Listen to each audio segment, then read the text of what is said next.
Last night, some deviously clever thieves hatched a genius idea on how to steal an ATM machine using a forklift.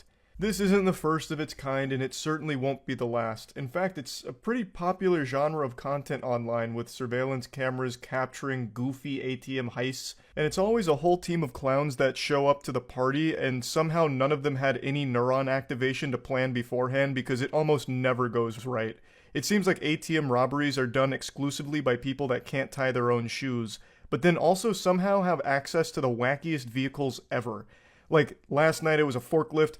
There was one a couple years ago where they came up with a fucking excavator, actual heavy machinery, an excavator they used to carve the ATM out of a building, pick it up in its bucket and dump into a goddamn van.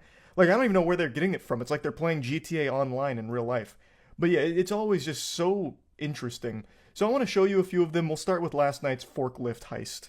This happened in Sacramento, and it's like something out of a SpongeBob episode with every villain is Lemons here. So there's only a couple of chess pieces on the board here. We have the white pickup truck on the top and the forklift on the left.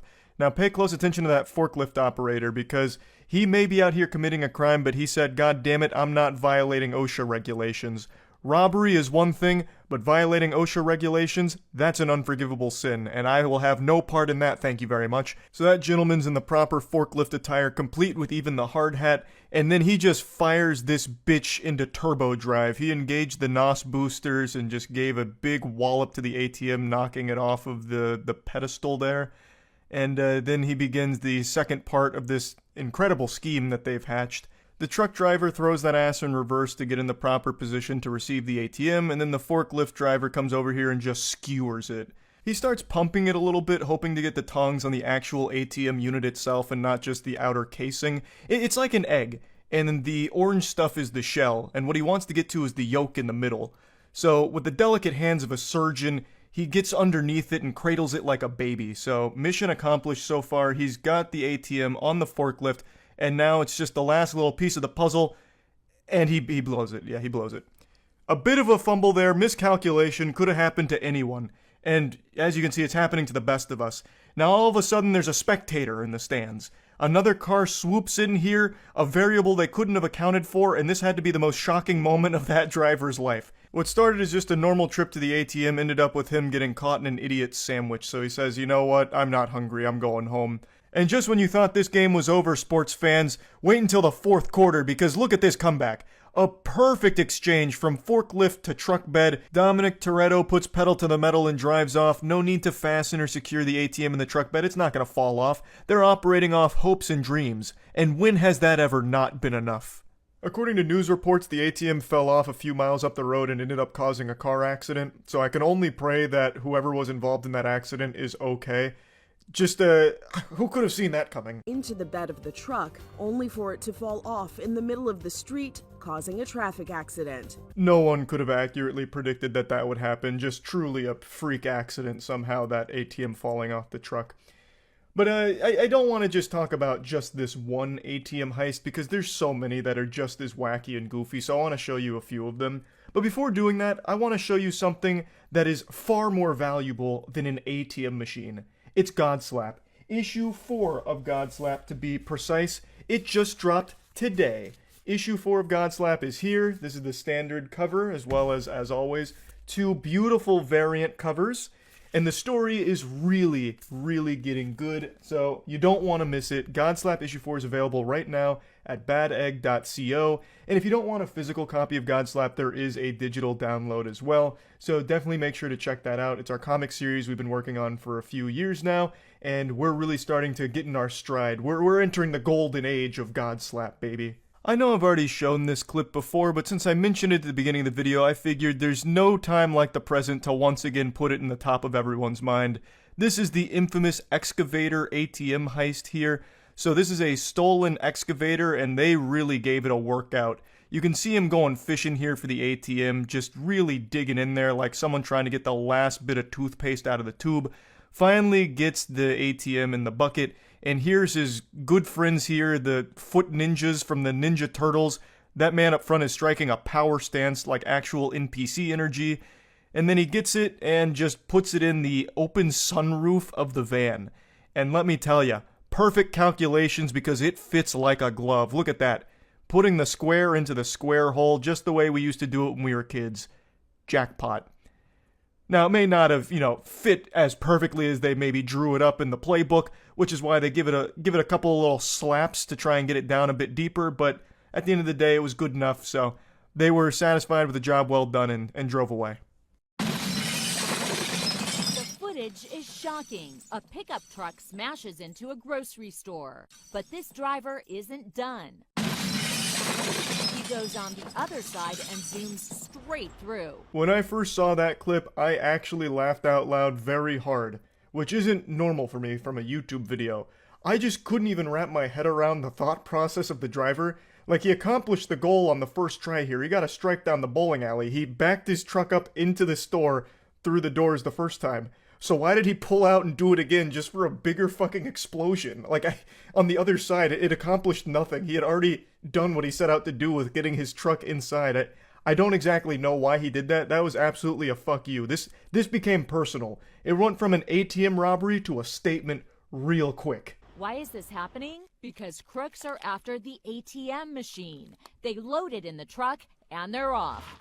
Now, this one doesn't use any fancy schmancy machinery here like a forklift or an excavator. Just good old-fashioned spit and elbow grease. Just two dudes being men, picking up an ATM and putting it in their truck and driving away. No need for elaborate planning. No need for even a single thought to enter your brain for this one. Just, I want ATM. I drive truck through and pick up ATM. Okay. Actual caveman brain idea. With the use of brute force, brazen ATM thefts are happening all over the country. This whole video from Inside Edition is mainly a montage of wacky ATM thefts, and you can see that they brought out a timeless classic strategy here with, once again, the forklift, but this one's got a little pizzazz to it. They're hitting us with a razzle-dazzle. So they're doing like a little balancing act where they're just like, they got a fingernail on the ATM machine with the forklift tongue, and he's just like kind of balancing it on the way out and like holding it back and driving away slowly. It's like something out of the circus. It's actually very impressive. There's real talent behind the wheel of that forklift. This isn't something that anybody could just get up and do. There is a real passion for their work here.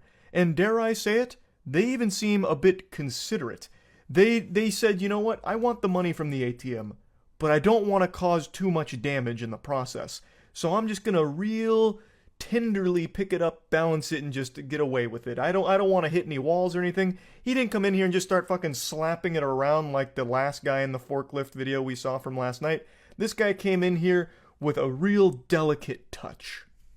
Or at least that's what the video showed. Maybe right after this brief clip, the guy just goes ballistic and starts just like speeding the forklift into everything he can find, maybe. In Chicago, a crook wraps a rope around the ATM and gives the signal.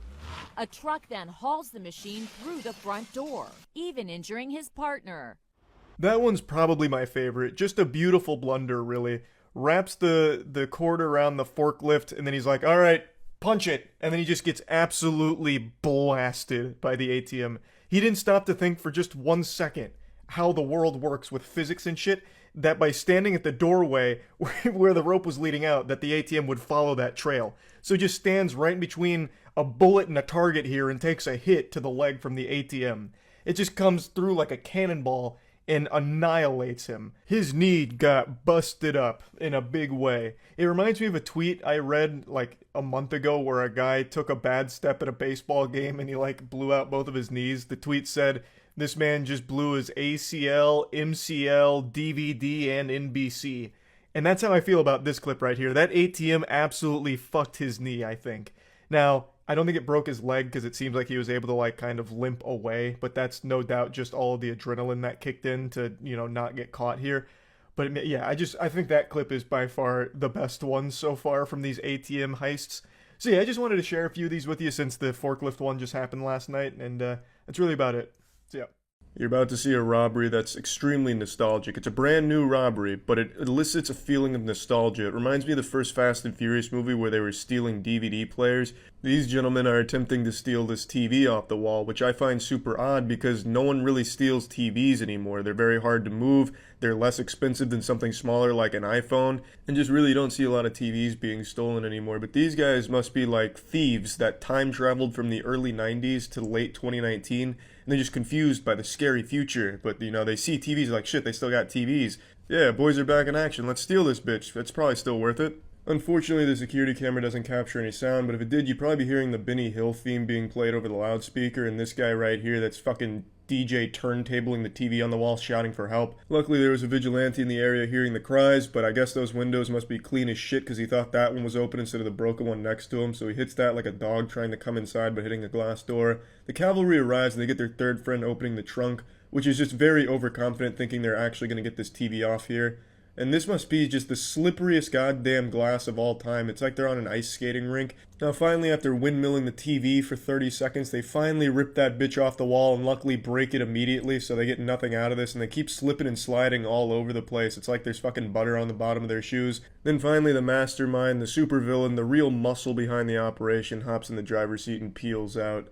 They may have left empty-handed, but at least their pride is intact. Their spirits were probably still high, and I imagine they drove away looking for the nearest Radio Shack or Blockbuster to rob next. Let's go through this one more time and watch the slippery bandits in action again. I've mounted a few TVs in my day, but I've never seen one with this kind of range of motion. I've never seen one that you could spin like a fucking washing machine. His tactics also don't make sense because he's going with it, he's trying to like unscrew it and then kind of like kick flip off it. I don't even know if these two guys know each other. This guy comes from way downtown, like out of fucking nowhere for a surprise RKO. I can't imagine that they plan to be this far away from each other. This might just be like a really nice coincidence, like, shit, I was trying to rob this place too, fuck it, this guy's already here, let's try and help. Damn, we're not strong enough to help. And it's super slippery. No doubt his hands are sliced up from landing on that glass, but he's a trooper, so he doesn't let the pain bother him. He goes and rips that TV off. At this point, it wasn't about stealing it, it was about teaching the TV a lesson. You don't fuck with the slippery bandits. That fucking TV thought it could make these guys look stupid? Unbelievable. No one makes these guys look stupid. I don't know if they got caught or anything, but I imagine if they did, they'd probably just immediately go to jail and hope that the video never surfaces. Like they're in the fucking courtroom. I didn't do it. Well, we have video, you did it. Fuck it, don't show it. I did it. Just please don't show it. It's gotta be real fucking embarrassing. But yeah, that's it. So yeah. In case any of you have been feeling a lack of self-esteem or a bit hard on yourself, I wanted to show you a video that will prove that no matter what's going on with you, you will never be as pathetic as the man I'm about to show you. This is a video that I've thought about for quite a while now. This happened in 2013, and I'll think about it and just remember, you know what? At least I'm not that guy. And hopefully it'll do the same for you. So this is an attempted robbery here by the Hamburglar. He's doing us the favor of showing us his face before putting his mother's pantyhose over it. And then he comes back into frame looking like fucking Goofy here, about to commit a felony. He's got a brick armed and ready, launches that bad boy, it doesn't work, he panics, trips, falls a couple times, and then scurries off. One of the finest crimes our nation has ever seen. A smooth operation. This is up there with the Zodiac Killer when it comes to mysteries. In fact, this man was never caught. Probably because the detectives were too busy laughing at him, but they never did catch this man. He could be out there still terrorizing meat stores to this day. Throwing bricks, bowling balls, perhaps even dropping full grand pianos through them, Looney Tunes style. This menace is still out there. And this is all we have to identify him, and the only proof of his existence. It's like a cryptid. We basically caught the not-so-slender man here. This guy is fucking incredible at everything involving disasters. It is perhaps the worst attempted robbery ever recorded. He's actually kind of a pioneer when it comes to attempted robberies, because this isn't the standard meta of robbing a place for money. Because this isn't a place where there would be any money in the shop or in the cash register. It's a fucking meat store. They only sell meat. So the only motivating factor here, the goal, wouldn't be money, it'd be more meat. Which is truly innovative, I would say, in the crime game. Just look at the way he's dressed. He looks like he's trying to audition to be a backup dancer in an old Bee Gees music video. I'd like to just play this one more time, start to finish here, because it's a masterpiece disaster. He must have just seen a brick as he was going for a midnight stroll, and then hatched this genius scheme here to get some more meat, but it all went downhill when he was defeated by the vibranium glass door. Real shame. Well, yes, I actually did just finish playing pickup basketball on this sacred Thursday night. Thank you for asking. How did I play? Well, terribly, actually. I played horribly. I almost immediately pulled my shoulder, which at my age is very painful. And then my old man brittle bones started creaking a lot and a fly flew in my mouth. But that didn't stop me from putting on an absolute shooting nightmare. I went like 4 for 12 and 0 for 2 from the 3. It was bad. And also, the fly in my mouth paranoid me because I'm a hypochondriac. I couldn't stop imagining Ozzy and Drix inside of my body fighting against this fly in there. It wasn't my best showing. But can you stop talking about basketball so much, please? That's not what we're here for. Goodness gracious, you're a real chatty Cathy. What the fuck? What we're here to discuss is a really weird criminal I learned about on stream last night, and I've been thinking about him ever since. There's a case going around about a criminal in Essex who has done nothing but steal pacifiers from literal babies. Wait, what? Man, 23, charged with snatching dummies from babies in Essex. Dummies? You guys call pacifiers dummies? It just sounds like you're insulting your kid. Why not just call him a pacifier? A man will appear in court charged with snatching dummies out of the mouths of babies. What a cartoonishly evil plan. Does he at least sell them or something? Like, what's the motivation besides just making a baby cry? Josh Gilder was arrested on Monday on suspicion of theft from a person, robbery, and using threatening behavior to cause alarm and distress. This happened on 4 occasions, apparently. The serial pacifier robber, burglar. What does he do with them? Does he just take them out and run away, or does he take them out and put them back? Like, what does he do? Oh, here we go. We got some more information. All right. The story just took a really interesting twist. So according to her, he uses the dummy to soothe himself. So what he's doing, and this is a revolting thought, he is taking the pacifiers out of babies' mouths and then sucking on them himself. That is fucking gross. Holy shit. He said he would take the dummy and then go sit in a tent and use the dummy, describing the thefts as purely acquisition.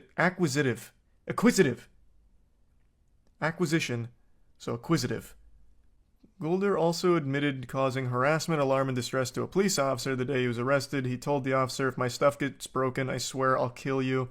He denied 3 charges of assault relating to 3 of the 5 children who he took dummies from. Still shouldn't be stealing them from babies. Bit of a hot take there from me, but, I'll say it with my chest. Stealing from a baby is... well, that's pretty low. I'm just gonna say, he's a jerk. He's a bit of a jerk.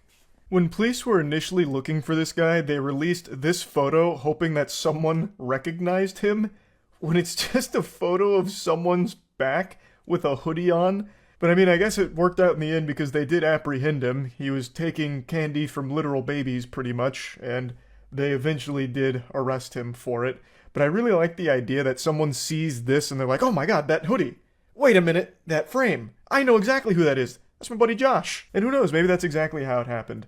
But yeah, they did apprehend him, and the whole story is very baffling. That's a odd crime, for sure. But I want to give you a little bonus crime that I learned about on stream last night. Actually, you know what? I'll give you 2, because we went down a little bit of a rabbit hole with weird crimes. So this next one is about a serial mannequin pisser who's still on the loose, so beware of any mannequins. They might be marked with urine somewhere out there. So just sleep with one eye open.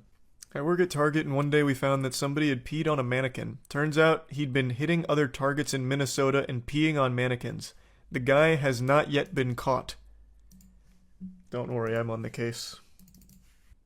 I just looked up urinating on mannequins, and the first thing that came up is a Wikipedia page called Mannequin Piss. Is this him? Does he have his own Wikipedia page? And here's a urinating mannequin, which is an art piece. I think I found the culprit for your phantom pisser that keeps coming in and urinating on the mannequins. I think it's this guy. Got him. And this next criminal is not some unknown menace. This is actually a very well-known criminal. Burger King. And the crime, horrible food. But this time around, what they were guilty of is a promotional marketing campaign that led to the death of a few children, infants, during their Pokemon promotion of 1999. I don't know how many of you knew this, but I was completely unaware that this ever happened, so I learned about it on stream last night, and I thought this was a really weird thing that happened back then that I haven't really heard too many people talk about. Have you heard about the Pokemon ball toy that killed a bunch of kids? What? Reflecting on the Burger King Pokemon disaster of 1999. What? I've never heard of this. Some of the most iconic toys of the 90s showed up on greasy trays across the country, but perhaps the biggest frenzy arrived with a series of Pokemon collectibles from Burger King at the turn of the millennium. Pokémania hit a fever pitch in 1999, and the frenzy had a body count. Time magazine helped introduce the Japanese imported phenomenon known as Pokemon to the mainstream. Okay. At the very center of their page, a space normally occupied by heads of state, religious leaders, and business magnates, Poliworld leaped out at the reader. I actually vaguely remember this cover. While parents, journalists, and psychologists were mulling the attitudinal impacts of the fad, a far more banal Poke danger was emerging. On December 11th, 1999, 13-month-old Kira suffocated to death in Northern California. A Pokemon toy from a Burger King kids meal was believed to be the cause. The company had begun a massive Pokemon promotion in connection with the Pokemon the First movie, which debuted on November 10th. The 56-day promotion, one of the largest in history, was intended to run from early November to end of December. The kids' meal prize during that 2-month period was one of 57 different Pokemon toys. Making the promotion all the more exciting was the fact that the toys were encapsulated within the immediately familiar red and white orb of a Pokeball. Burger King had plans to distribute over 25 million toys in this clever format for free with any kids' meal purchased. Enjoy. She's even in body armor. They knew this was dangerous.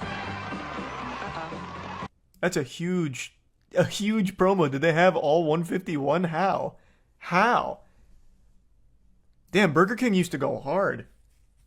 As far as Kira's death was concerned, the toy itself, as it turned out, wasn't the problem. She died after one half of the plastic Pokeball, measuring just under 3 inches in diameter, became attached to her face. She had somehow gotten it stuck over her nose and mouth, forming an airtight seal. Holy shit. Her mother took a shower for about 20 minutes, and when she emerged, her daughter was dead. Spokesperson for Equity Marketing, the toy maker that had partnered with Burger King, would later state that the toy meets or exceeds all federal safety guidelines, and Charles Nicholas, a spokesperson for Burger King, argued it was not concluded that the ball was the cause. I mean, it seems like a completely freak incident, but I mean, the ball was literally the cause. But it's not the design's fault, I don't think, right? Like that's truly a freak thing, from the sound of it. 10 days later, on December 23rd, it happened again. An 18-month-old girl in Kansas almost suffocated. By the time her father pried the half of a Pokeball from her face, the girl's lips had turned blue. When we found out about the first death, there was a realization that this could be a huge national concern. This was the worst-case scenario. A major fast food chain, not just a toy store, distributing these toys by the millions. How is it happening, though? It doesn't look like that'd be a really easy situation to find yourself in. And also, who's letting 13-month-old and 18-month-old babies eat Burger King alone? Also, what do they eat from Burger King? Aren't you still basically on mush? Maybe not at 18 months, but 13 months? When do you stop having, like, mush? When's the cutoff period? Why is every major fast food controversy about Burger King? Because Burger King it's actually a scourge. Burger King needs to just be shut down. They make the worst fucking food imaginable. Burger King have come around now, but we did have to push them. Oh, they have a recall commercial. It was such a different time back then. They had to make another advertisement in order to advertise the recall. Nowadays, they'll just make a tweet, be like, hey, we're sorry we killed some kids. Like, what more is there to say? We're sorry. Like every game dev that comes out right now when they release a pile of shit. January 25th, 2000, a month after the recall began, 4-month-old Zachary Jones was found dead in his crib in Indianapolis, Indiana. He too had been suffocated by a Pokeball. It's hard to believe that you go to get the kids something to eat, you bring home a lethal toy. How is a 4-month-old eating Burger King? And unmonitored by their parents? Now, of course, there clearly is something wrong with the design here, I think. Maybe the pictures aren't doing it justice for what the Pokeball actually looks like. But what the fuck? This is a 4-month-old with Burger King? And no supervision? Holy shit, that's a recipe for disaster even if it wasn't Burger King lethal Pokeballs. Are they just clipping it around their nose like a pin? So from the way it describes it, it seems like what was happening is the baby would be playing with the Pokeball and the half would get caught on its face, like a fighter pilot, basically, with their mask. And it created an airtight seal that suffocated them. Have you seen this bird bandit? Please search for man with parrots in McDonald's robbery. This actually looks like some kind of marketing campaign for McDonald's back when they had the Hamburglar. Is this real? Is this not a marketing stunt? Searching for this man they have dubbed the Bird Bandit. He actually looks like a One Piece character. Like, what? This character design is exquisite. And that's a real parrot? Check him out with his friends there on his shoulder. Investigators are accusing the man of robbing someone with a knife. Yep, police say the Well, same that's man not was very later nice. spotted in another store What a jerk. carrying the 3 birds that you see right there. News Force. Wait, 3 birds? I wish you would stop graying it out when I pause it. Hold on, let me find the picture of him. It's a little blurry to tell. He got 3 birds on him? It's like that guy from John Wick. Man, and that is a mean goatee. It's coming to like a dagger's point. Also, I like this right here. Anyone with any information is asked to contact police. I think if you've ever seen this guy in your life, you probably remember him. This is like the lowest level attempt at concealing your identity ever. He's wearing the most identifiable shirt and then 3 fucking live birds on him while wearing... I don't even... What kind of hat is that? It's like some kind of old swashbuckler's hat. Accused of robbing a McDonald's on Arlington Boulevard in the Seven Corners area Tuesday around 8 a.m. Police say he pulled a knife and demanded money at the counter. Police Oh, he's say even got a pair of sunglasses on. Never mind, he actually did try with the disguise. I've got to say, I'm a little disappointed in the pants. He's got a great shirt, but lame-ass pants and flip-flops. His stylist just gave up halfway through the fit. with 2 live parrots. They appear to be macaws. Wait, they said 3 Clinging though. to his Is cowboy this not hat one? and a third on his shoulder. Reaction from McDonald's customers who say they feel bad for the feathered participants. Honestly, that's really crazy. Like, why would you bring a pet? Don't crime with the birds. Police True. describe the suspect as Agree- being I in his agree with late her. 20s or early 30s. Well, let's not. Okay, also let's not get rid of the theory that the birds aren't the ones controlling him, pulling the strings. Like he could be a victim in this as well. Something like that before. They can talk. God, it'd be so It's cool if the unclear birds were that threatening will the play cashier. Any type of role in the solving I of wouldn't this even be crime. mad if I was In the Fairfax cashier. County, Jackie Benson, News 4. Imagine the birds roll up and they just start like saying some vile shit. Did you hear about the guy that got arrested in Nebraska because he got with a bull in his car? Yeah, it's this video, right? He got arrested? Even my mom sent me this video. She thought it was the coolest thing ever. I didn't know he got arrested, though. I only saw like a little clip of it. Around 10 a.m., the Norfolk Police Division responded to What's he a arrested call of for? man Having a good driving time? Being a good eastbound Uber? On 275 with a Watusi bull in his passenger seat. The officers received a call. I think that's They thought fine. that it was gonna Oh be- wow, the cow shit all over this. They thought that it was going to be. They thought that it was going to Wow. be a cow in. Can't say I ever saw the back of the car. This thing's got a lot of features.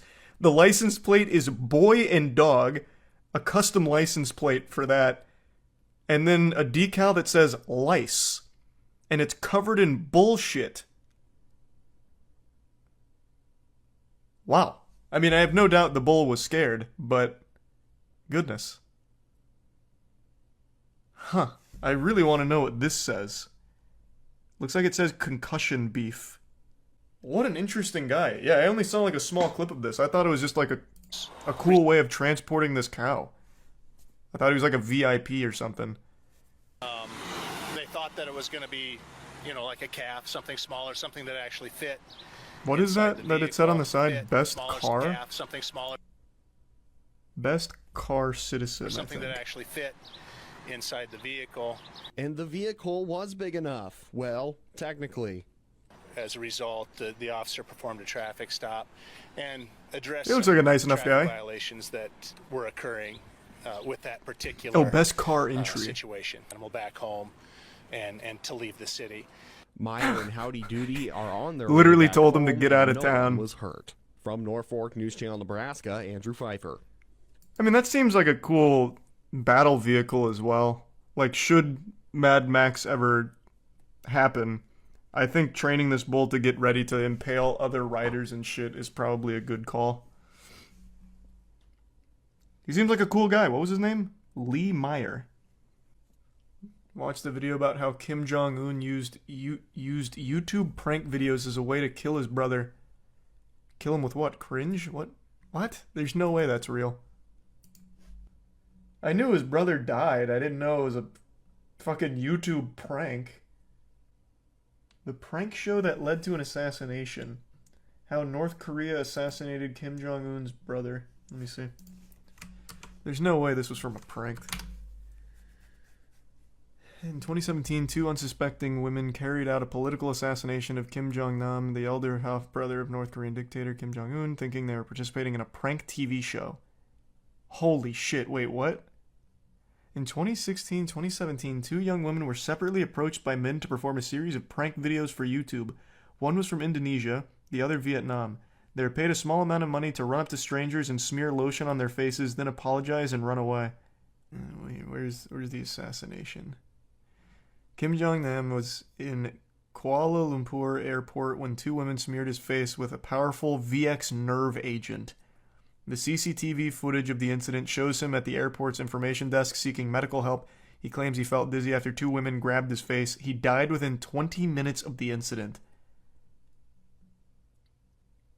She revealed she was recruited by a man named James, claiming to be a TV producer. For months, the 2 women were groomed to smear random people with lotion and creams.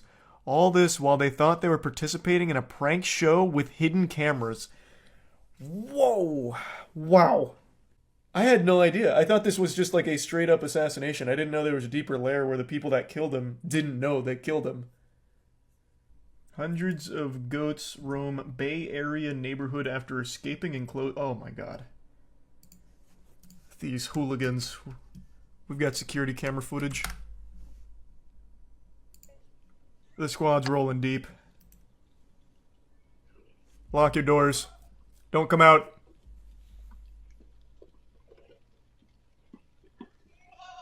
Oh man, they just robbed this place. This is what I must imagine. This is what I imagine it must have looked like when Noah was trying to get like animals onto the ark.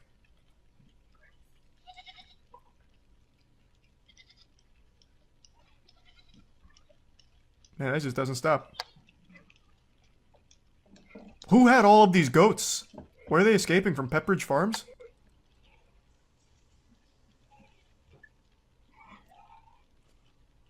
God damn. They're still going. Holy shit.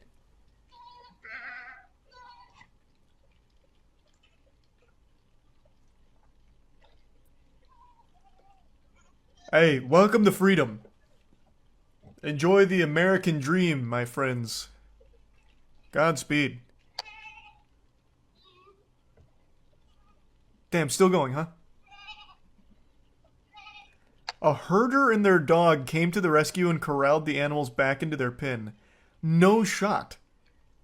There's like 1,000 goats here. How the fuck would he have gathered all of them? There's no way he got all of the goats back.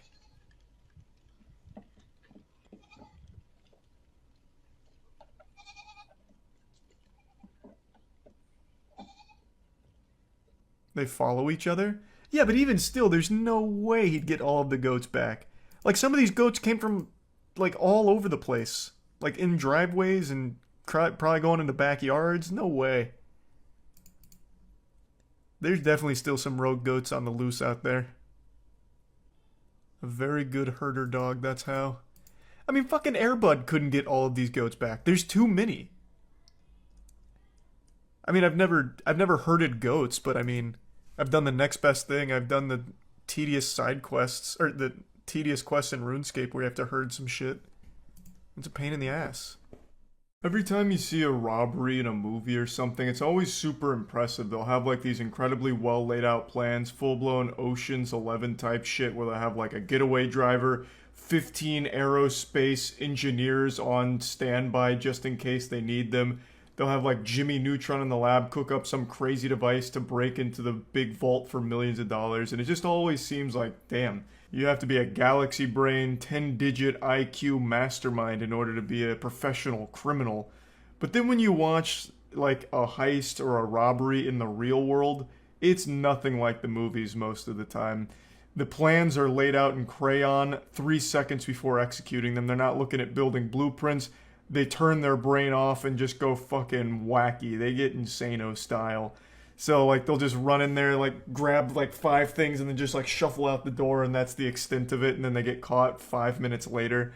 And today I saw a robbery that I think is probably one of the worst ones ever recorded. It is just, I feel bad for the guy. Like, watching him rob it is agonizing because it's so incredibly slow. This dude robbed a Little Caesars in, like, -5 times speed. I felt like I was watching an NFL replay while watching this man try and rob the cash register. They filmed him for over 1 minute and 30 seconds. He just sat there trying to rob them.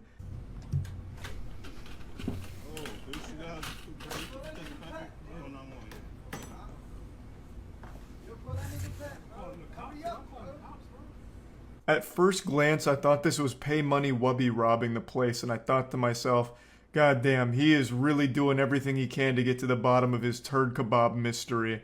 But then I realized that this is just like a generic default character in GTA Online. This was just like a preset.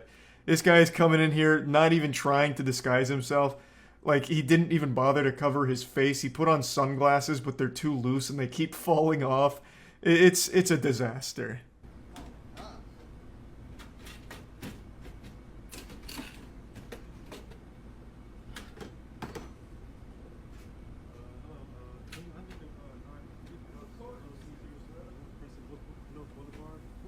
It's like robbery ASMR. He's not talking. The employees are just kind of making fun of him. It's just like they're roasting him. It's just no one's taking him seriously. It's so unbelievably goofy. And the thought process here to rob a Little Caesars, bro. The pizzas are $5. How much money do you possibly think you can get from the cash register? He was better off just taking the whole register and trying to sell that. He would have made more money that way. He's going through this whole song and dance prying open the cash register, but he probably would have made more money just standing outside making balloon animals for people that came into the Little Caesars. He would have got more in tips than he did out of this register. It is $5 pizzas. I don't know what he was expecting. He hasn't exactly hit fucking Fort Knox here. It's Little Caesars. $5 pies. Like, I think he maybe got $20. Maybe.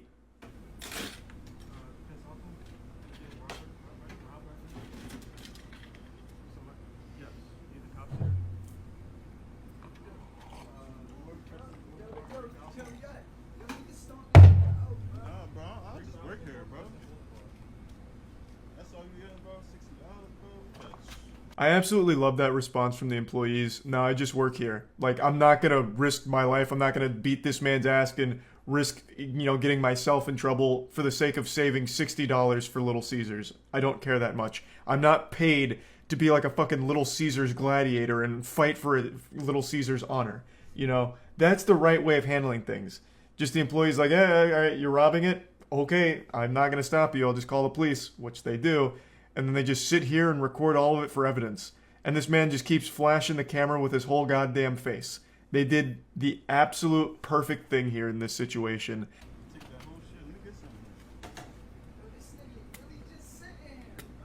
Yo, that's all you gonna take? Don't touch me. Don't touch nothing. Don't touch nothing, bro. Don't touch nothing. No fingerprints, huh? Yes. This is where it gets so good. So this guy with all 3 brain cells and every neuron in that goddamn barren wasteland of a head starts firing, and he's like, oh my god, I left my fingerprints at the scene. I know what happens next. I've watched CSI Miami. So he goes back in and tries to wipe down the register, as if the fingerprints are the main concern here, even though he's flashed his whole face with no sunglasses to the camera like 8 times by now. And he's doing all of this in the slowest speed imaginable. He's entered cruise control. Like, there's so much evidence here, and the one thing he's concerned about is fingerprints. So he goes in and tries to clean the scene. Very thorough job too. But greed gets the best of him. He became gluttonous.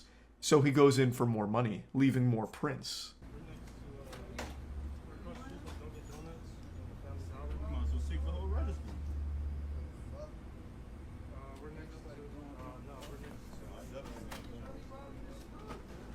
Yeah, so he grabbed an extra like $3 there and then tried to wipe down those extra prints, but kept missing the areas that his greasy paws were touching, and then just skedaddles in the slowest getaway of all time, just barely walking. He would have been faster if he crawled away.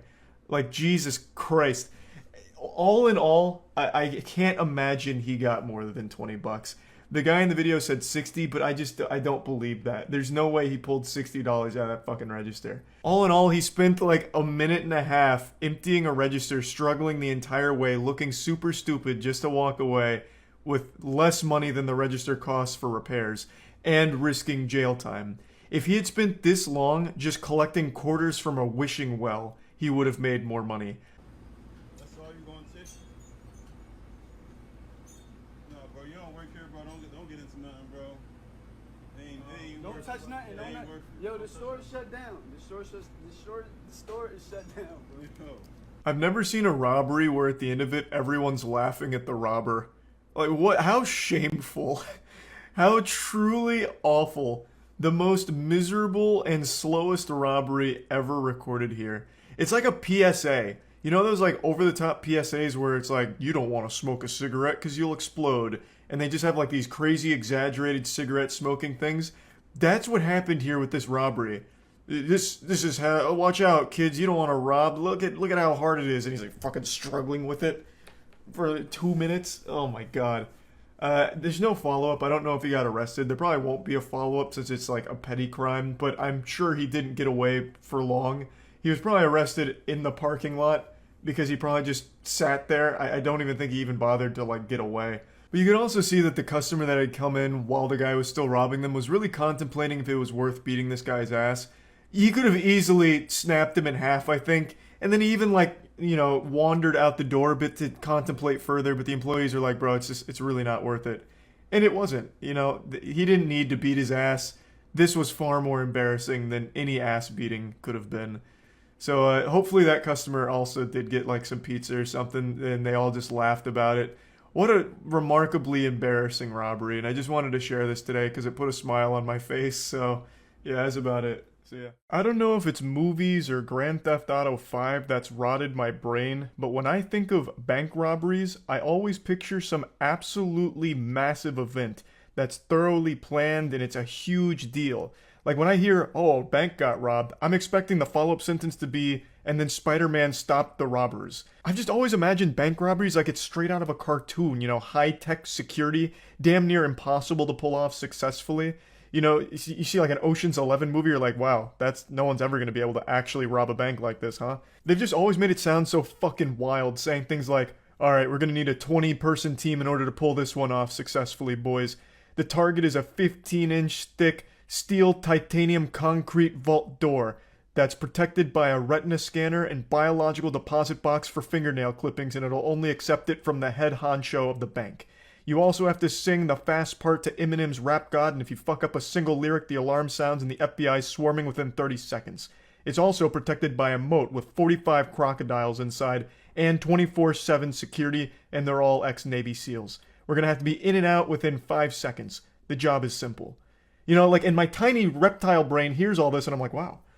Well, no one's ever going to be able to actually rob a bank, huh? For some reason, I've just been under the assumption that banks in the real world have similar security protocol. Obviously, not with, like, all the sci-fi security protocols, like infrared laser beams everywhere that you have to dodge. I've just been under the assumption that they're highly protected and robbing them is still extremely difficult. But in reality, that's just not the case. Bank robberies happen all the time, and they are nothing like they are in the movies. I want to show you a recent bank robbery that happened in Orlando. This is about a week old. You have to see this to believe it. Yeah, that's right. Your eyes aren't playing tricks on you. The alleged bank robber is Mr. Incredible himself. This dude threw on the Incredibles t-shirt, popped on the shades, and said, "It's showtime." And this was a successful robbery, by the way. I'll explain his method in just a moment, but here's the security camera footage showcasing the culprit. And he got away with it for now. He wasn't caught. He's still at large. So if you do recognize that man, make sure to call that Crime Stoppers hotline. Now, you're probably scratching your head wondering to yourself, where was the robbery? Charles, you forgot to show the climax. You didn't show where he actually robbed them. But you're wrong. You just witnessed the robbery. That was the entire operation. The extent of his plan was to go into the bank and ask for the money. So he demanded money from the teller and they gave it to him and he walked out. That's how that bank robbery went. He didn't flash any weapons. I haven't read any reports about him making threatening remarks or anything like that. They just explained that he demanded money from the teller, which he received, and then fled the scene. Now, the use of the word demanding in the reports leaves a lot of wiggle room for what could have been said or done from the guy to get the money. You know, maybe he went in there and was threatening the employees or seemed to just be like this menace. Maybe he treated it like a Call of Duty Xbox Live lobby and got real loud, vocal, screaming, this and that. And I have always said it's never worth risking your life for the business you work at, you know? If someone comes in there and they're saying, you know, empty the register, you're gonna get it, bub, it's best just to comply. What's the point in risking life and limb for the business you work at? It's simply not worth it. Plus, insurance covers all of it for the business anyway. So it's just, you really shouldn't be, like, willing to die for your job, I would say. So I have no ill will towards the teller here who did give this guy the money. I just find it super interesting that this is the technique that was used for a successful bank robbery. Just going up and asking for the money. It doesn't seem like he did anything beyond that. His plan was as simple as it gets. Can I have some more of that cash? In fact, I'm not asking. Give me more of that cash. And they did. So I decided to look into it a bit. And it turns out all bank tellers are instructed to always follow the thief's instructions no matter the case, whether a weapon is produced or not. If there is a thief there demanding money, it is the bank teller's responsibility to follow it. They're instructed to follow along no matter what because their safety is of paramount importance. So that caught me by surprise because I wasn't sure. I knew bank tellers always had to go along with like someone who shows a weapon or something. Like they're not going to try and, you know, make a holdout and challenge them to a fist fight in order to disarm them or anything. I just thought like they had to produce like a weapon or some kind of threat or like reasonable showcase that they're going to cause a problem. I didn't realize that if they even just hinted at wanting to rob them, that they had to follow along. So that was a little surprising to me, but it makes complete sense and I completely agree with that ruling as well. However, I still think this guy's planning is lackluster, to say the least. He didn't even make an attempt to conceal his face. The closest thing he has to a disguise is just some sunglasses he picked up at the gas station, probably on the way to the bank. Now, I don't want to undersell the importance of his wardrobe pick for the day. I think the Incredibles shirt really sealed the deal. There's a good chance this crashes and burns if he's wearing just like a normal Abercrombie & Fitch shirt or something, but he threw on the Incredibles shirt. That right there adds like a +10 to intimidation. They didn't know who they were fucking with, and they weren't taking any chances. So he got away with it for now. He's managed to elude authorities, as I understand it. So overall, just like a really goofy, wild story that I happened to stumble across today and just wanted to share with all of you. This is not at all how I imagined bank robberies going in the real world. I very rarely have ever read about any in the real world, aside from like the big ones where there's getaway cars, like massive police chases, shootouts. You know, I haven't heard of any like this, so I just found it to be pretty interesting. That's about it. So yeah. I recently watched a video from a channel called Crime Zone, which put together this beautiful piece on one of the most interesting criminals I've ever heard of. It just seems like something more out of a cartoon than reality, like the real world Dirty Dan here. I'll quickly hit you with a 30-second Shark Tank pitch to get you interested and tell you why you should care. Basically, an army veteran uses his skills to target McDonald's locations for robbery, and his specialty was busting in through the rooftop. So he would bring tools, cut through the roof, and drop in like an angel on the employees, and he had the manners of an angel too. He'd let them get their coats. They all said that he was really nice, and asked them to just wait in like the ice locker, the freezer, and he'd rob them and leave. And he did this for quite some time before being apprehended. Spoilers, he gets caught. But he doesn't spend too long in jail because he hatched a galaxy brain scheme to break out, which he executed flawlessly, becoming the first prisoner at that facility to ever break out successfully. And he turns back to a life of crime, but no longer going to the Ronald McDonald Playhouse of Pain. Instead, he transitions to living in a Toys R Us and gradually stealing their toys. So what he does is he lives at a Toys R Us by living behind a bike rack. He carves out his own little like hidden man cave in the walls. I won't spoil how it all ends or anything like that, but I just wanted to get like the cliff notes out here because I just find it so wild. I'll put a link to the original video in the description, of course, so you can watch the entire thing, but I'll show you some clips from when we watched it. Alright, let's start with, let's see Roofman. This sounds kind of interesting.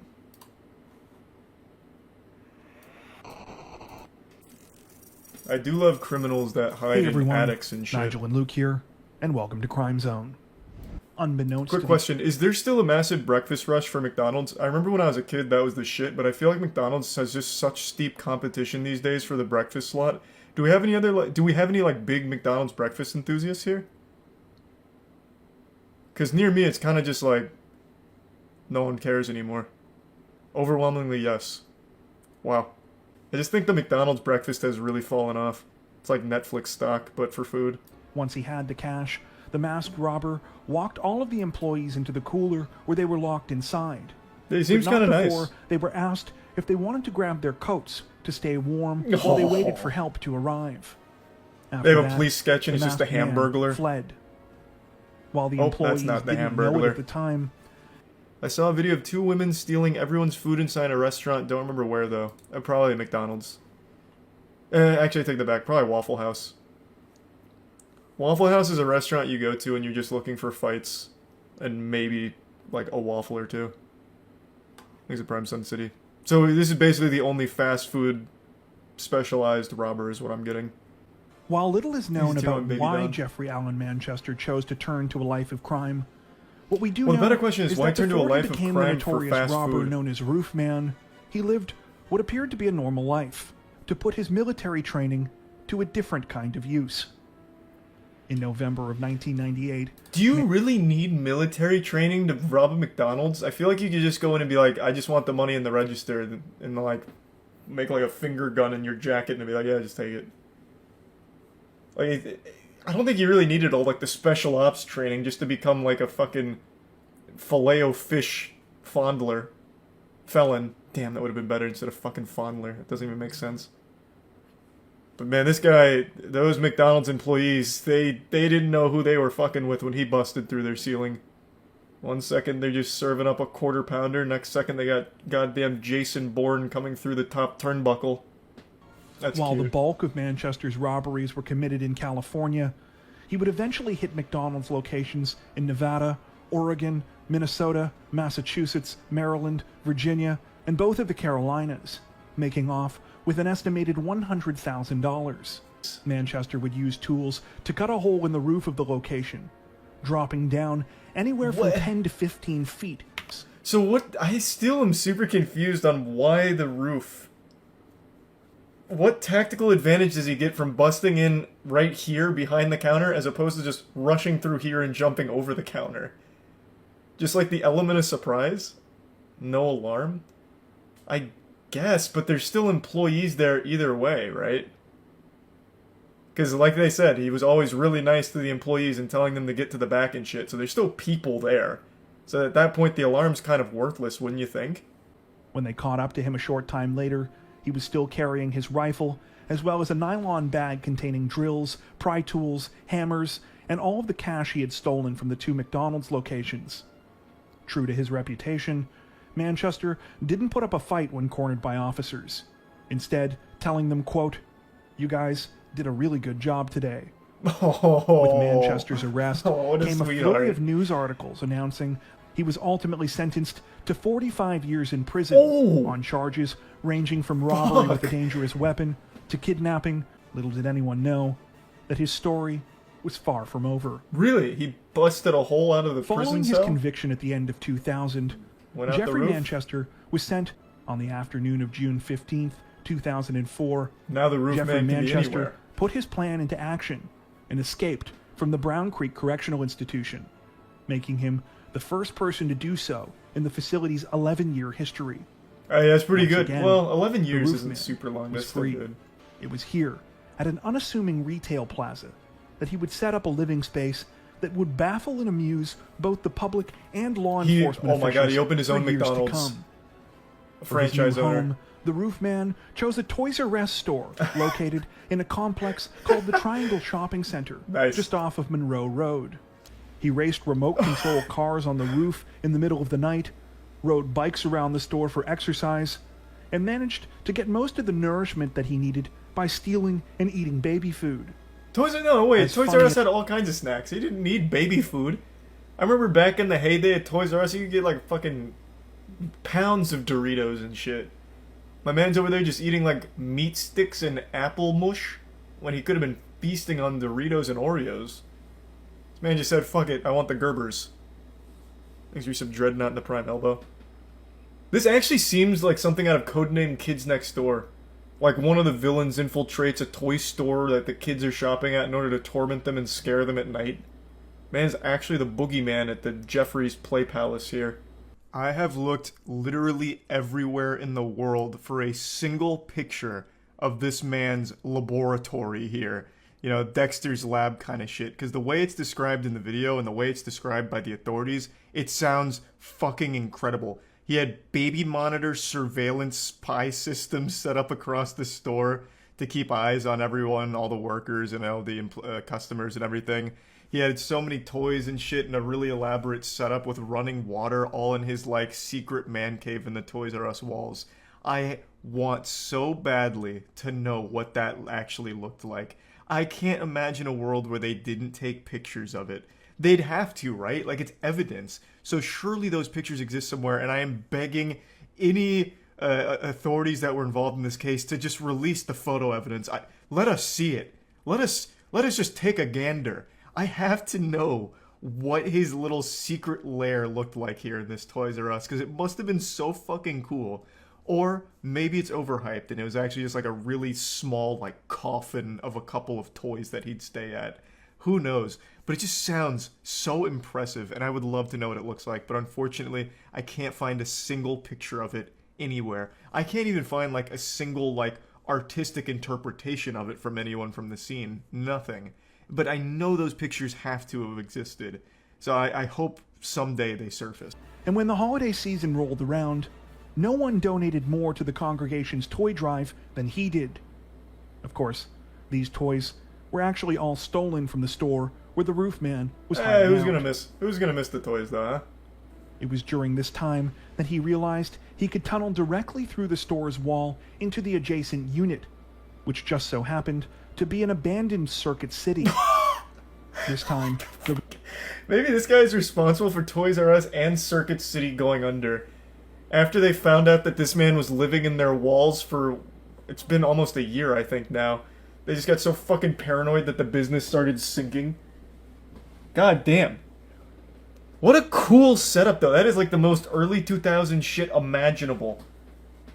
Like, that is your early 2000s shopping starting kit. Toys R Us, Circuit City, and Radio Shack. The only thing he's missing is a Blockbuster. Then he tunnels underground and goes right to Blockbuster or some shit. he also added more baby monitors to add to his makeshift surveillance system, and Holy even shit. installed a smoke detector and piped in water from the Toys R Us next door. Wait, Many report- How would nobody ever hear that? He piped in his own water line? How would he be able to successfully do that? It's not like, it's not the hardest thing in the world to do that, I guess, if you tee off of an already existing line, but still, I feel like you'd absolutely hear that, because you have to like drill into the walls and shit, and you have to tee off that pipe. That's kind of crazy. Yeah, I mean, I guess just doing it like in the dead of night without anyone being around, you'd probably never notice. In order to continue to travel between the Toys R Us and the Circuit City as he pleased, Manchester left the tunnel between the two units intact. I bet so many similarly kids saw him blending behind the trap bike doors rack he and had just got created scared and in didn't with say the anything. walls on both sides. On December 26th, he decided it was time to pull off the big robbery that he had been planning. Unfortunately for the roof man, when he tried to pull off the crime, things did not go according to plan. Similar to the Slipped on a 2000 banana robbery peel. in Belmont, when he held up the Toys R Us, employees were able to contact police sooner than he anticipated. Manchester responded by punching her, stealing her Oof. gun, and running away. That's aggressive. Amazingly, He used to be though so the nice. roof man seemed cornered, Circuit he City managed to changed escape him. through his trapdoors undetected. It's unclear whether or not he returned to the hideout within the Circuit City, identified him as the man who had been going by the name John Zorin, and were shocked to discover who he really was. In a bid to cover his tracks, Manchester burned down a dentist office where he had gotten his teeth fixed while on the run. How does that... presumably worried that police would be able to find his dental records there. Okay. This had the opposite effect of what he Man, intended. prison really and changed only him. made investigators more suspicious. Manchester showed up, believing he would be able to see his girlfriend one last time before continuing his life on the run. He arrived with flowers, but was arrested by waiting officers before he could make it inside the apartment. Manchester is currently incarcerated escape at again. the Central Prison The in roof Raleigh, man's not done. where his projected release date is December 4th, 2036. Do you know of any other cases like this that you God, think we should what a check out? cool story. Tell us about them in the comments section below. Thank you for watching. That prison is 5 minutes from my house. Bro, you might want to move just in case the roof man gets out. He'll start living in your walls. Sleep in fear, man. Sleep in fear. Neither of them. Oh, Steve from Blue's Clues is out. Judge Buzzard springs into action. And it's on. Like the judge is going after them on foot The two himself. escapees are in handcuffs and prison issue sandals. Oh, he ate shit. He's like the Terminator As out does here. This bright orange clue here. He's just slow riding They it. made it to the third floor. Uh-oh. Here he comes. Man, this guy loves And now to the justice. second, just one floor away from freedom. Oh, God. Buzzard is gaining some ground. Judge Buzzard. The one who About to lost fucking his eat him. sandal. Oh. The judge tackles the lagging defendant just outside the Damn exit it. to the building. Both have second-degree escape added to Yep, their there you go. charges. I didn't try to escape to get out. I tried to escape to get well, and I tried to do what I could, do what I could do to get my drug addiction. What? We're heading out of Jackson, Michigan. to the Okay. Fourth Circuit I mean, I guess Court. that makes sense. He was just running from the courthouse to rehab. He didn't want to wait. This man, Jacob Larson. This incident's a violation of a restraining order against Jacob. All those messages were like, a lot of them were like last year. Man, you really can't afford like a usable camera here. This quality is abominable. It's like a fucking picture of Sasquatch. 4 months earlier. Yeah, I know. It's like this, like fatal attraction. Are there even people here? This is just like a video game glitch, like when you go out of bounds. I told you. You know what? I told you to leave her alone, and apparently that. Oh, please fight again. God damn it, I want to see it again. Today, you're going to jail for the jail. You and her are all. Hey, you know what? You got a bad attitude. You had a bad attitude last time you were in court. Okay? You and her are buddy. Y'all get along. He's probably fucking your girl. What do you think about that? County jail. You want to go for a year? Try it right now. Do it. One more word. He's bluffing. He doesn't have the power. Over Facebook. You're going to jail for a year in the county. 365 days county jail. What do you mean you? It's crazy how many people say you can't do that. He's the fucking judge. Like, what do you mean? This man can tell you have to stand on a corner with your butthole flexed in front of a traffic light if you wanted to. Put your hands behind your back. Get to know you all too much. It holds true. The quickest way to tell when someone's an insufferable asshole is when they call themselves a good person or a nice person. That's how you immediately know that you will never like that person, and they certainly are not good or nice. As he pulls out what appears to be He's going in! no one seems to notice until He's making a statement. shockingly he lights up. And this time it's noticed immediately. We the people deserve better. Oh, what a hero. My man. We the people deserve better. And on that day, weed was legalized. Taken away by the court officer, slapping Boston with a disorderly conduct charge, as well as another charge of possession. But he can sleep easy at night knowing that he was on the side of justice and brought change. The joint that changed everything. There's a lot of things that you can do, and your life doesn't have to be over. It is a useless law, but that was such a fucking dumb idea. Like, what did he expect? My god, he's so brave. That's it, I'm changing the law right now. Apparently, here's some snickering from Casal's family sitting in the gallery. What the fuck? You can go too. Whoever can sit here at a tragic moment like this and laugh and smile. No, throw her in jail, fuck that. If I was a judge and heard that, she'd be going right to jail, fuck her. You cannot come down What to a the piece of Frank shit. Murphy Hall of Justice. Ma'am, you are being taken into custody for criminal contempt. Your disruptive Oh, fuck and yeah. disrespectful behavior disrupted today's proceedings, and you, ma'am, are going to the Wayne County Jail for 93 days for direct Woo! contempt. Now that's what I'm fucking talking about. Well, it's been a while since I've had a full-blown justice boner, and that just triggered it. I wish it was more than 93 days, though. Donna seems to have learned a serious lesson from just one night behind bars. Don't you fucking dare let her out. Miss Coach, is there something you'd like to say? Yes, I deeply apologize. In fact, laugh at her. Laugh at her. Laugh in her face. A hearty belly laugh. Ho ho ho. Ha ha ha. Judge reprimands father of 40 children. Holy shit. 40? Next, we're in Miami, Florida, where Judge Nushin Safey's about to Thanks for Brian recognize a Christ. familiar name on her bond hearing docket. Johnny Ray Smith Jr. Oh my God. These two have a storied history, and you're gonna hear all about it. In that same case, Smith revealed to the court that he had fathered more than 30 children. God damn. Remember she was pregnant and she had another kid, so I'm at 40 now. Holy shit. All of a sudden, two people in the chat are like, wait a minute. It's my dad. No, listen, I never went back to the house. I never called. You didn't listen to anything I said. No, I did. I left. She seems a little interested. She's playful with you. You might be looking at another 10 children coming up soon. Smith's charges today, as well as the allegations before the court at this point in Just time. make it clear that my history with him is as a judge. Mr. Smith. You're not staying there, correct? So what is he here for? Just to like brag about how many kids he has? Mr. Smith, just Ditched her answer with yes 2 or no. kids. Condoms, use them. Okay. That's Thanks for fucking being a nuts. fan of Court Cam. 40 kids. Holy shit. Man caught with drugs in the courtroom, huh? filled with some kind of powder. He's not entirely sure what it is. So he has it tested. He snorts it. It turns out to be cocaine. Jackpot. So the court... Are these the potential suspects? And this man steps up to the gate. Watch closely as he moves his hat. One more time.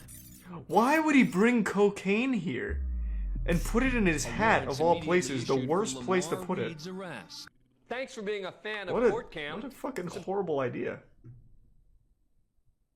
That's like the one place and one hiding spot you would never want to use. Man gets 100 days for sassing the judge. Good. Let's see the sass. So I'm gonna raise the bond I hope he to earned 5,000. it. I actually have a car that I'm trying to sell on Craigslist. Stop talking. I'm gonna give you a public defender. All right. Hey, he was just trying to sell his car. Next up is Michael Ray. He committed a crime just to plug his car. 4 charges. The county's requesting $25,000 full cash. Hey, thanks for the 5 gift subs. Everyone loves Ray. Thank you, Ray. You think that's funny? Sarcasm won't get him a reduction, and the judge lets him know it. I was lucky I didn't hold him in contempt. Ray just had his bond doubled, Nice, let's triple it. but as he re-enters the hallway, And then he can negotiate it down. Bring him in. This guy's watched way too many anime moments here. He thinks he's like really badass. Ray's language isn't the only thing to upset the judge. According to court officials, the defendant also gave her the middle finger, when, sure enough, Ray comes back for more. Here he comes.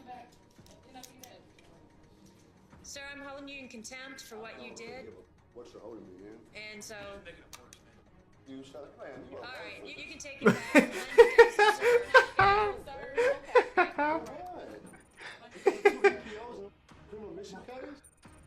That's right. That felt like something right out of GTA RP. He's done. I think we need to. Yeah. Can we bring him back? Yes. What started out as 4 serious charges has grown into a grand total of 10. Nice, go for 20. Don't be a bitch. Yeah. No, I figure that's just a That definitely cut deep on the lawyer being called useless like that. Thanks for being a fan of He didn't Court like Cam, that. where it's very early on a Sunday morning, and all is quiet. Until... Oh, shit! I was expecting that, but I thought it was gonna be like a garbage truck. Their pickup right through the front of the building to steal an ATM machine just off camera. Oh. This is just Oh, one wow. of a series of recent Oh, break-ins involving I see. ATMs just as the truck hits the gas to dislodge the ATM. With nothing more than what appears to be a bare cash deposit box, Nice. the thieves come up empty and drive off. What do you mean empty? They were there for that little 3 box. days later, after the courthouse boarded up the windows,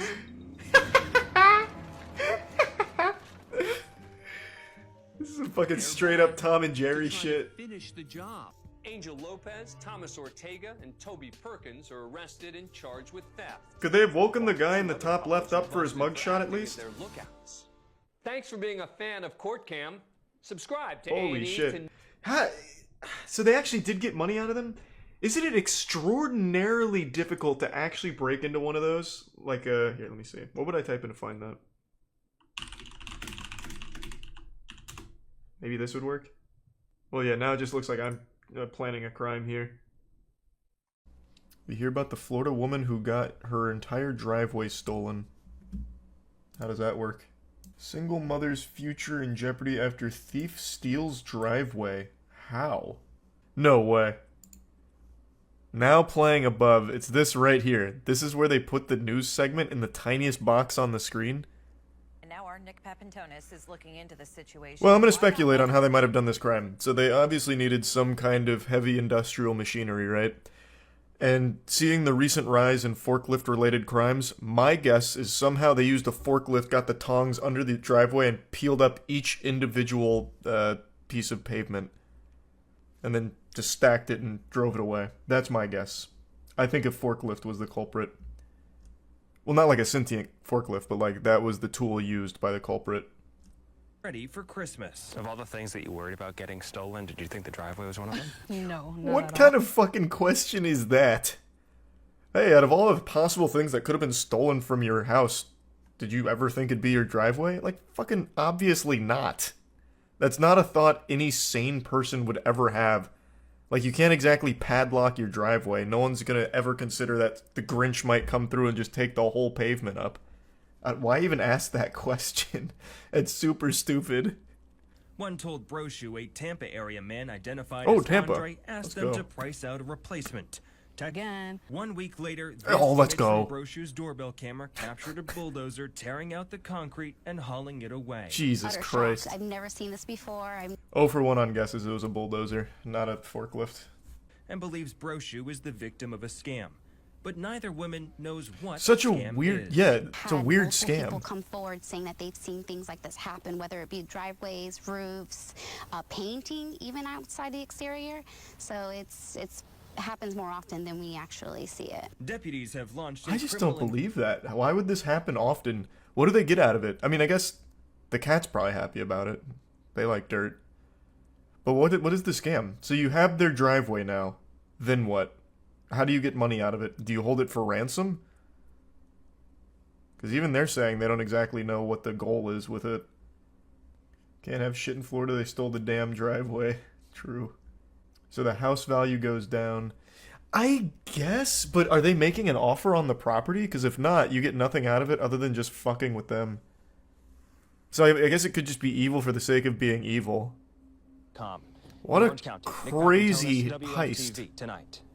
What a bizarre story. Couldn't agree more there. What a bizarre story indeed.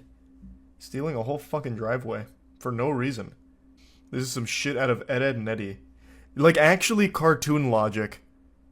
Like, stealing a driveway is actually something out of Cartoon Network. The only thing that makes sense is what the chatter said, driving the property value down to make an offer on the house. But it doesn't seem like that's what they're doing, so it really feels completely worthless, and they just stole a driveway just because they had the equipment to do so. There's a guy in Detroit who had his whole porch stolen. Recently? Detroit man says his porch was stolen. This was in 2018. Oh my god. This was in 2018. What the fuck? That is interesting. Oh, wait, it's not real. The first update here. I did it all out of laughs to entertain social media. So this one's fake, but the stealing driveway one's not. Did you see that the Pistons finally won a game? Did I see that the Pistons finally won a game? You bet your sweet bippy I did. I'm a little upset because I predicted they would beat the Celtics, and they almost did. The best meme I saw about it is the Pistons miraculously overcame a 21-point lead in order to lose in the end to the Celtics. And I predicted they would beat them. And they lost. So then I was totally resigned to just let the Pistons lose 60 straight. And then they come back today and they fucking win. It actually made me mad because I could have looked like a prophet. I actually would have looked like a legitimate, like what are they called? Soothsayer? To get that prediction right would have been big for me. But I got it wrong. They won today though. So they snapped the 28-game losing streak. I was reading some of the memes here. I didn't watch the game. I just saw that they posted this. And usually when they post final, it means the Pistons lost in another triumphant fashion. But they actually won, and I was looking at some of the memes. So, Winghouse said every time the Pistons win a game, it's 5 free wings. And that's been a big joke because the Pistons lost for 3 months now, or 2 months, whatever. So it's just been this meme about how everyone's starving. Like, oh, no wings, Wingstop got the easiest advertisement ever because they don't have to give away wings because the Pistons can't win. So now I've just been going through the memes here. Sure hungry. Rev up those fryers, because I am sure hungry. It's been pretty fire, actually. All they need to do is win 50 games in a row to make the playoffs. That's what I'm predicting. I think now's the time. They got 28 games worth of losses, and as the old adage goes, you learn more from failure than you do success. So they've got tons of invaluable knowledge now. I think they win 50 straight. What does your new tattoo mean? Absolutely nothing. I just really like the design. This time around, I told myself this next tattoo I was getting was going to have meaning. So I once again got a meaningless tattoo. But, dagnabbit, I think it looks nice. It's not done yet. I still have to go back, but that's basically the bones of it. It's a balloons map. Yeah, kinda. Once it's finished, it'll be less balloons-esque, but I really like it. I really like how it's coming out. You did this, they could have gotten rid of the 76ers all-time loss record, now they tied it, fuck you. Hey man, I got it wrong. I said they were winning last game. So it's not my fault. Surprisingly, this isn't new. Look up entire driveway stolen in Central Florida. Happened in 2012. This isn't the first driveway being stolen? Yeah, well, you're right. This also happened in Florida too. Man, Florida thieves love driveways. A woman in Reddick, Florida didn't even have to open her front door to realize she had been robbed. That's because thieves stole her driveway. Well, the brick pavers that made up the driveway. Is there footage of it? No. The victim arrived home around 6 p.m. on Tuesday and felt a large bump as she attempted to turn into where her driveway had once been. She got out and realized it was gone. Apparently neighbors didn't think anything of it because construction workers had recently built a barn elsewhere on her property, so no one stopped the thieves as they took the bricks. Thoughts on Mickey Mouse becoming public domain? Oh, yeah. That happens on January 1st. Mickey Mouse is hitting the public domain. Well, Steamboat Willie Mickey Mouse. Which is fine. We're going to use him in the MWL, mark my words. We'll have him fight against other public domain property like Winnie the Pooh. Right around the same time as Epstein's List. I wonder what Steamboat Willie was up to. Oh, interesting correlation. So I can promote my own movies with a whistling mouse. I guess. You can use Winnie the Pooh right now if you want. There's a lot of public domain property that you probably don't realize is public domain. Though I think most people know Winnie the Pooh is because of the god-awful horror movie. Did you hear about that devil comet that's going to explode in the next few days before it reaches Earth? We've got to stop naming like comets and asteroids like this. God of Chaos, now the devil comet. Devil comet bigger than Mount Everest racing towards Earth and is set to explode soon. These headlines, brother, please. This isn't Mass Effect. This isn't like the Reapers are coming, please. The Devil Comet, officially known as 12P. What a name. Near Automata shit. Is currently making its way towards Earth and is anticipated to undergo a significant eruption soon. This comet, which is nearly 3 times the size of Mount Everest, is classified as a cryovolcano, which means it erupts due to the buildup and ignition of gas and ice, much like a frozen soda can. That is so badass. The comet is notably large with a diameter of 18.6 miles. That is wild. It's a very short period comet, completing an orbit around the sun approximately every 71 years. A pattern to the well-known Halley's Comet. Comets like this, with an orbital period of less than 200 years, are categorized as short period. Comet 12P Pons-Brooks is not a recent discovery. Its existence has been acknowledged since 1812, when it was first observed by comet hunter Jean-Louis Pons, who noted it at a fourth magnitude brightness. However, initial observations were not detailed enough to accurately forecast its future appearances. Thief falls through store ceiling twice?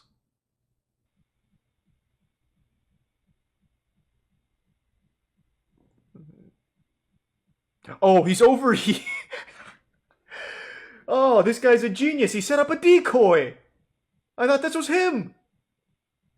I was wondering how he gets to the ceiling. Oh, we got a real fucking criminal mastermind here. He thought of everything. It's like some shit out of Johnny Bravo when he went to steal a giant diamond. He's got like a little rope and everything. I just don't get it though. Thank God for that rope, am I right? A nice slow descent. What's the point? He's clearly he's robbing the place. Look at all the good loot he's walking away with. Or maybe he just wanted to try out his rope. I'll see if I can break into this place with my rope, fuck it. Oh, he's trapped in here. This man's hatching so many plans, and every single time he thinks of one, it almost immediately doesn't work. But he's on to something now. Unfortunately, the title spoils what happens next, but I like where his heart's at. He's hatched an idea and he's acting on it. I can't imagine where he falls through next. Why would you climb up here and then go this way? Oh, I see. He never even made it onto the panels. I wonder how he's doing now. Oh, he's fucking cooking. He's almost out. I see it.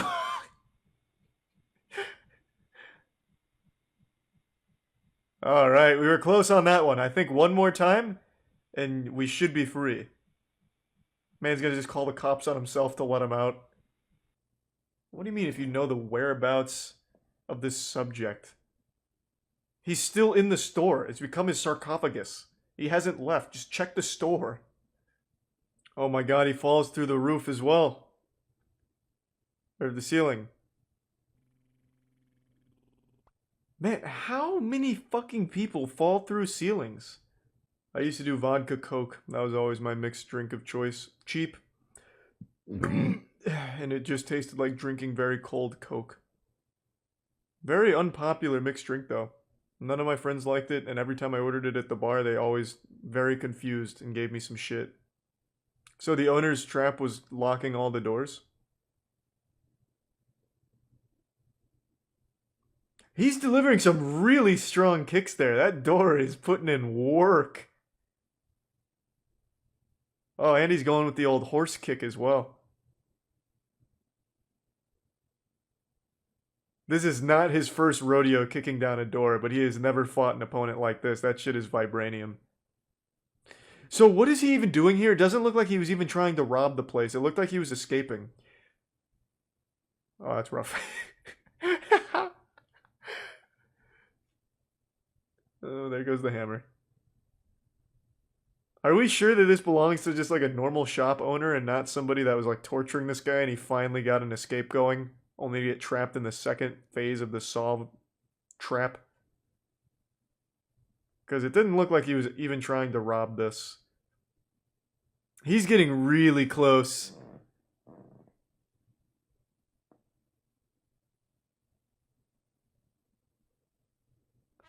I think that was a really fucking dumb plan. Look how close you are with the door. You can absolutely kick off the bottom, I think. I don't think you'll get through the deadbolt, but you will definitely bust the bottom up. Crawl through it. Can't believe he hasn't torn his Achilles yet.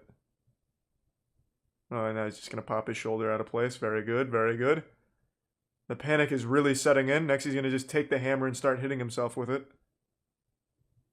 I don't understand. Is he running out of oxygen or something? What is happening? That leg is going to snap any minute now.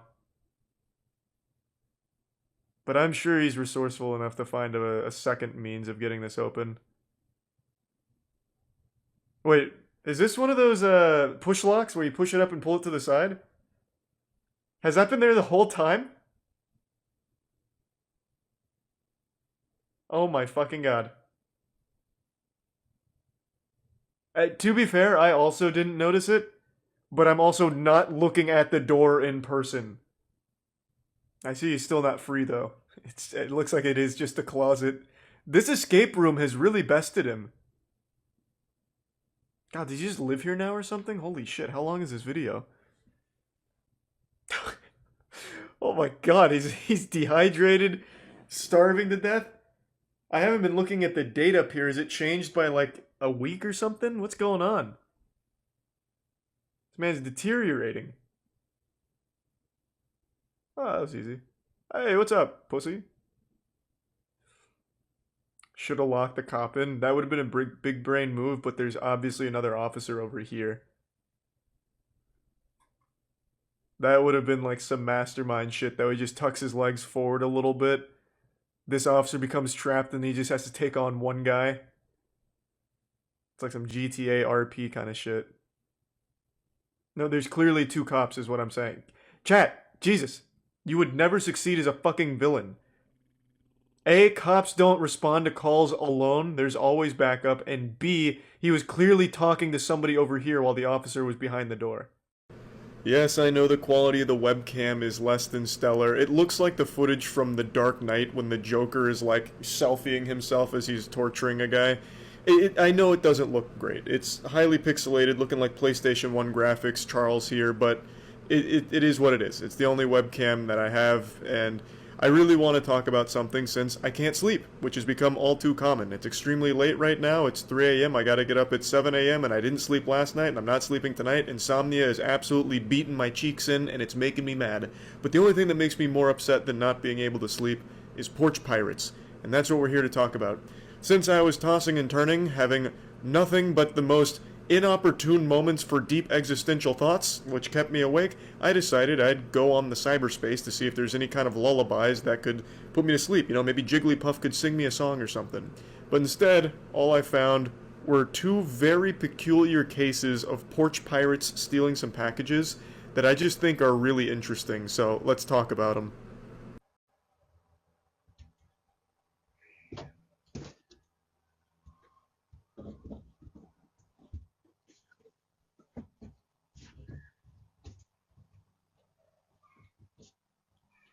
You know that trope that exists in anime and other fiction where the villain is super smart with like the most creative and most galaxy brain scheme imaginable? Yeah, it doesn't usually happen in the real world. It's usually just a bunch of fucking brain dead morons that have the dumbest ideas and then commit a crime. But not in this case. We finally have a rare unicorn here with a turbo genius criminal. So, they wanted to steal a package, but they didn't want their identity to be compromised because most people have Ring doorbells or something similar in this day and age. So, how do you get around this? They don't have the mask technology that Mission Impossible does or anything, so they had to get creative. It seems like they found a nearby traffic cone and hid inside of it, which does a great job of concealing not only their face, but their whole body. This could be a full-grown man, full-grown woman, or a child. There's no telling. The only clues we have to go on are the barefoot pitter-patter from the door to the driveway. That's it. That's not a whole lot of clues. You'd have to get the forensics team out there and start like swabbing the concrete to see if you can get some kind of like DNA off it, maybe?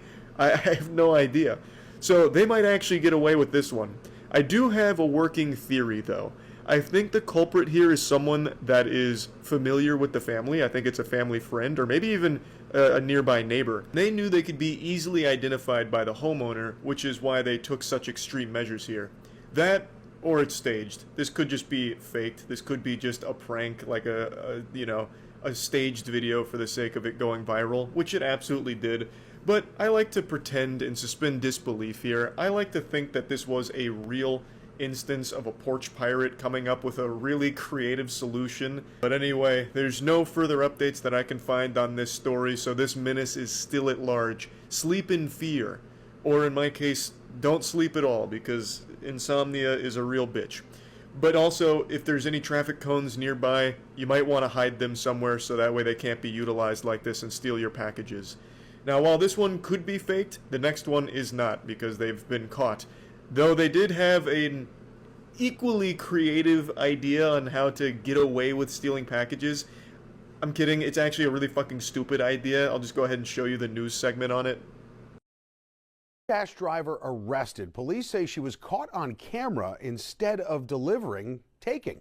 Take a look here. Police say Juliana Sagaram stole a package, as you see right there, from a Manhasset home last month. Video shows a woman walking up to the doorstep on Highland Terrace holding a brown paper bag there, and police telling us it was a Chipotle order she was supposed to deliver nearby. Neighbors say this is unbelievable.